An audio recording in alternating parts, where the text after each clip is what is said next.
Hello everybody and welcome back. Today we're going into an in-depth flight planning of how to actually do a full low-level VFR flight. That's going to be a little more exciting than last time. It's going to take a lot longer, so if you guys are curious about the in-depth, down dirty details, we're going to get into those. So we're going to cover all the same things that we did last time, starting with where are we and where are we going. So we're going to start out Colorado Springs. Ooh, weathery out there. And we're going to go to same place, KSPS. Second thing we need to do is look at our NOTAM. There's not a NOTAM here, but this weather is not looking pretty, and it's actually snowing outside, so minor detail. But at our destination, there is actually a TFR 1024, which is tomorrow, for an aerial demonstration. Now the way you read these is honestly pretty simple, pretty straightforward. You really don't need a whole lot of in-depth knowledge. So beginning time October 24th at 6:50 UTC, which I believe is Zulu or Greenwich Mean Time. So the local time might change. They are apparently having a Thunderbirds demo in an air show. Cool. Other than that, really don't need to know a lot about it other than just when it's active and when you can't fly in there. And one other thing you want to know is the altitude. So it's going to be from the surface to 16,000 feet, and it'll be live in 21 hours. So if we get there in less than 21 hours, this is a valid place for us to go. We are probably going to want to, so we will be there and down in less than 21 hours. We'll figure we want to leave in a couple of hours, because the further out you can plan this flight, the better. Then you have to re-go back and do a whole lot of stuff right before you go do the flight, in case a TFR popped up, in case the weather went sour like it's doing right now, etc. Yeah, that weather is turning quickly. Alright, next thing we have to check is what are we flying. So just for fun, we're going to fly that King Air C90. So if we go into our X-Plane 11 aircraft laminar research, most of these have the information you're looking for. We're going to go with the King Air C90 Bravo and come down here to the pilot operating manual. I'm going to bring that little guy over. This has a whole lot of information. Not all of it's necessarily good, but there are a couple of numbers that you can pull out of it. Things like fuel management. Not at all. We want things like the fuel calculation, weight and balance. Those are going to be important. But before we get there, we are going to hop back in here and check the weather. That's relatively simple to do, other than the fact that we can see this giant snowball coming in. You can, specifically in SkyVector, which is a free online program I'll cover for flight in another episode, but we'll get to that later. Essentially, you just hover over it, and Colorado Springs, it tells you the time it's valid. It's 020 at 22 knots, not gusting, which is kind of nice. 10 miles visibility, I highly doubt that right now. This came out at 15 after, so 2 minutes ago. So yeah, it's probably valid. Broken at 060, and these are in light levels, I believe. So essentially I think the first one's above the ground, so 600 feet above the ground. No, I think that's broken at 6,000, 12,000, 25,000, and 06 MO2, altimeter 3009.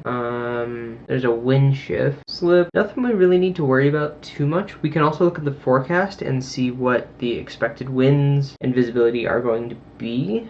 If we look at it, it's supposed to be raining, and it's supposed to drop to 6 miles visibility, and then a half a mile of visibility, and that's projected for about an hour from now. Yeah, so that tells us the weather here. So technically we are legal, we are visible, we are VFR. There is 10 miles clear, nice easy day. What's the wind? 170 at 14, gust 18, so not too bad on the winds. It's a little high, not too bad. That's just kind of what you get in the afternoon. The winds come up a lot. So if we do take off and we have an emergency and we need to land, we need to figure out where we can land, because if this gets socked in, and technically you can take off in lower visibility than you can land in. I think it's 50 feet and 200. You can take off in 50 feet of visibility, which I wouldn't recommend, and you can land in 200 feet of visibility. So yeah, but it looks like there is Fort Carson over there. We don't really want to use that because that's a military base. They get mad about that.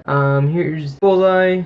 Realistically, we're going to want to head south to Pueblo. That'll give us enough distance that we can get away from it. And if Pueblo is also socked in, we can just continue further south, and we'll probably land Spanish Peak. That's reasonable. Or we can come all the way out here to La Junta. All those are options. We would want to write all those down, and we would want to know where all our alternates are, why we would pick them, and honestly, having several contingencies is not a bad idea. If you can, you want to have as many as reasonable. The next thing we want to check are all these little wind flags that I turned on last time. We want to know where it is and where it's going. It's coming left to right. That'll be a nice tailwind, but we're going to have a really bad headwind. So the higher we can go on the way there, the faster we're going to get there. The lower we can go to avoid that wind on the way back, that would be better. So we want to go really high on the way back, which means just for fun, we're going to flip this and say all we're doing is flying down there, sleeping overnight, and coming back. Which means, A, we have to get out before the TFR, which starts tomorrow night in 21 hours, and B,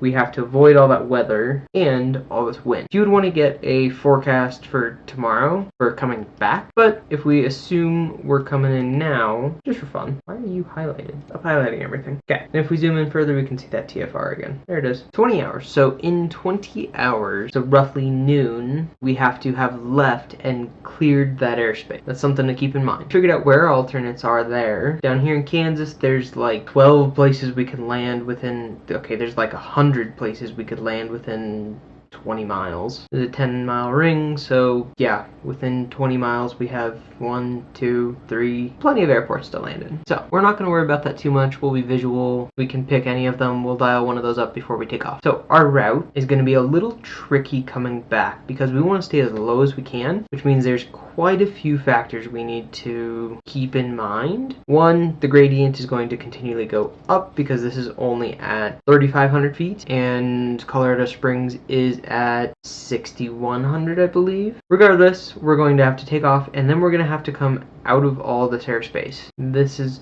quite the chunk of airspace. Not the simplest either. There's a military maneuvering, student jet training.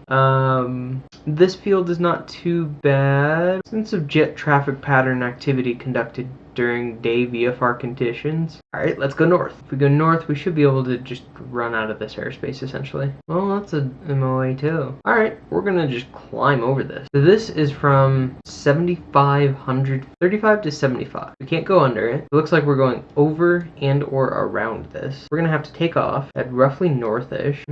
Yeah, we're gonna have to fly by that lake. We'll go here. We'll go from that weather station. We're gonna head there. We're just gonna make sure we keep at least a couple thousand feet of altitude. We're just gonna climb, let's say 8,000 feet, and then we're gonna start heading up, and we just have to look over here, make sure we're not going in your space. This is also a weather station. We want things like VORs to help us navigate. It's an intersection, which we don't really want to do because we're going to be visual. What's your airspace? This is an Amarillo class Charlie. We can just barely avoid it if we go to Borger. We're going to go BGD. That will let us avoid a lot of things except for that. We don't really want to go in there. We don't want to cut the corner either. So let's navigate.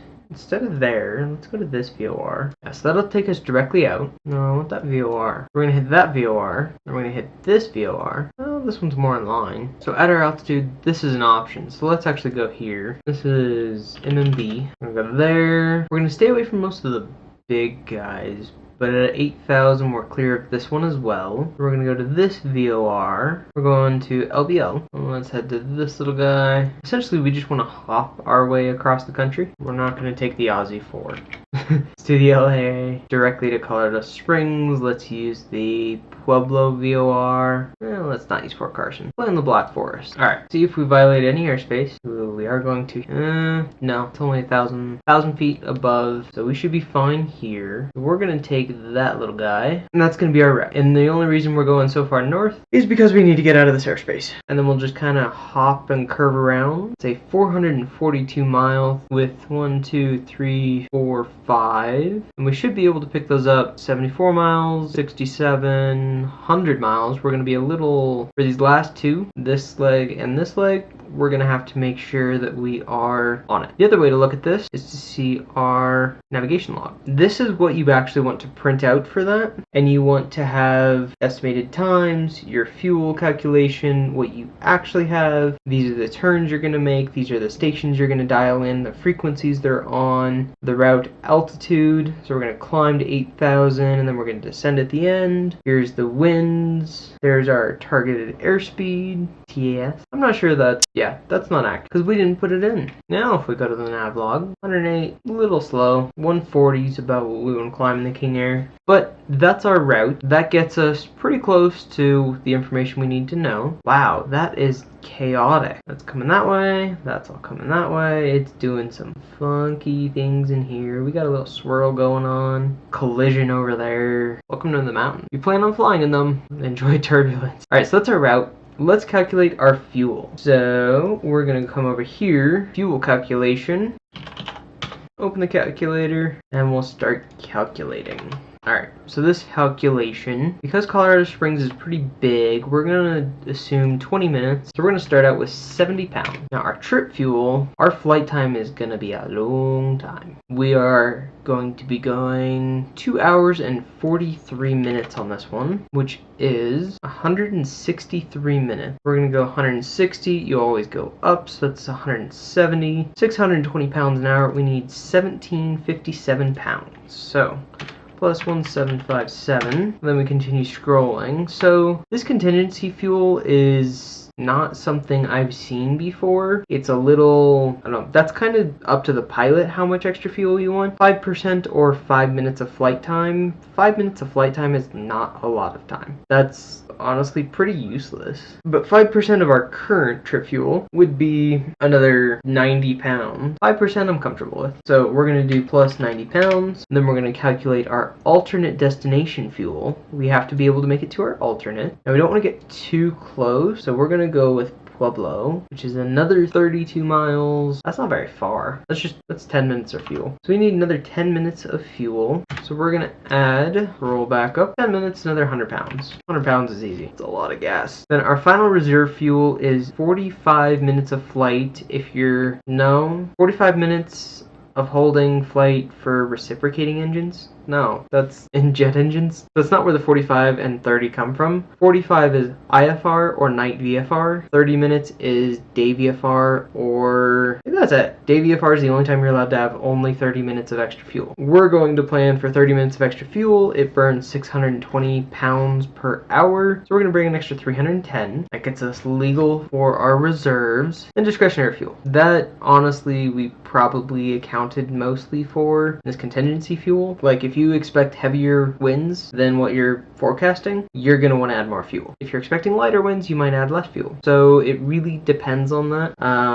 That discretionary fuel is going to be a last minute guess. And this is if you're flying commercial probably, because they care about those extra 50 pounds. If you bring an extra 50 pounds and you don't burn them off, that's a couple dollars that they just lost in fuel that you burned to carry the fuel. Realistically, as a private pilot or even a small cargo pilot, just fill the tanks if you can. You will get way more fuel. You'll land with extra fuel. You'll have a safe margin. You'll have a lot of extra fuel. Just bring extra fuel. If you're flying for an airline, they really want you to cut it as close as you can because that saves them dollars. On 1,000 flights, that's $1,000. That's where their margins kind of come from. So they want you to get it as close as you can, cargo, etc. If you bring less fuel, you can carry more cargo, but if you carry more cargo, you have less range. Those are all just things that you have to keep in mind. If we were going to do this flight in the afternoon, since we have to leave before noon, we're probably not going to be doing this in the dark. But if we have to go in the dark either direction, you want to do a 45-minute fuel reserve instead of just half an hour. Okay, so that's our fuel. What are we going to bring? So this is just a weekend camping trip. We're going to bring you, family. We'll assume standard wife and 2 kids. The tent gear, camping stove, you'll buy all the food there. Figure 4 passengers, including the pilots, and figure 300 pounds of baggage. So if every person is, we'll assume 200 for an adult and an additional 100 for kids on the high end. That'll let them bring backpacks and stuff. So you're looking at 500 pounds just in humans, plus we'll round up 500 pounds in gear. That's almost nothing for this thing. So we're only doing 1,000 pounds. X-Plane does do a weight and balance for you. I don't really like it because you don't get to do all the moments. It's kind of fun. You do have to do the CG, you do have to do the moment. We can go through all these moments, but because X-Plane does it and this really makes no difference to you because the slider just changes correctly and the mast, if you fly in line, is mostly just centered. We're going to skip how to calculate the moments and do weight and balances, just because that could be an entire episode on its own. Yeah, that could be an entire episode on its own. But we're going to carry 2,300 pounds of gas, payload moment, baggage moment, CG calculation. I don't know if all this is correct. It's a pretty simple thing to do all this calculation. It's just very simple math, just in a very specific order. And it uses numbers and stuff that you're not familiar with, just because it acts like a seesaw. For now, let X-Plane calculate it for us. Super simple. Increase payload weight. Move your center of gravity if you want it in or out. You probably want it in, ideally in the center. The less trim you have to use to keep your airplane straight, centered, and level, the more fuel efficient you are. The next thing we have to do is figure out our altitude that we want to climb at. So if you saw the last video, we want to use nose. So if we're going north through south, we want to do an odd altitude plus 500. And if we're doing south through north, which we're doing in this one, then we want to do a even altitude plus 500 feet. We want to stay pretty low, but we want to make sure we clear everything. So the high parts, 48, 53, 8,000 should get us there pretty much the entire time. So we're going to add 500 feet. And that's going to be our altitude. We could go lower and slowly increase up to 8,000 feet, but it doesn't really buy us a whole lot. And the higher we go, the more we're into the wind, which means we've got a larger and larger headwind the higher we go. Although this little tassel and this little tassel and that one, those might not be terrible ideas. If this wind keeps shifting and starts going toward the tail end, we might want to start climbing. That'll depend. You can always ask ATC. We might want to further south routing. We might want to go over here because this has a nice little tailwind. So stuff like that are things that you want to definitely consider. You might be able to save some fuel, do a shorter route, fly higher, which gives you both a faster speed around the Earth and a faster, higher winds behind you pushing you harder. So that might help you a lot. But for this one, we're going to fly 8,500. We might make on the flight calls at the end to change our altitude, but we're always going to do an even plus 500 feet for this flight. The highest we're going to get up to is about 6,500. You have to stay 1,000 feet away from buildings, animals, etc. You also have to be 1,000 feet from the highest building in a city if you fly over a city. So 8,500, that's 2,500 above. As long as there's not a 1,500 foot tower between us and the destination, which is pretty unlikely, then we should be good. So that is our flight planning. We have the amount of fuel we want. We've got about 1,000 pounds of cargo, including pilots, payload, etc. This should be a pretty good flight. So we're going to do one like this. It's not going to be today, but it's going to be another day. And we're going to fly something similar to this. Probably not do the full flight planning, but I will go over the route before we fly it. And hopefully you guys got something out of this. Hopefully that will give you essentially the important information for planning a flight. We'll get into actually flying this flight next time. Things like your climb speeds, where to find those, why you're going to want to climb that way, how you tune the prop, stuff like that. We'll get into all those in the next video and how we're actually going to make this cross-country flight happen. So if you guys enjoyed it, definitely stick around for the next one, and we will see you guys in the next episode.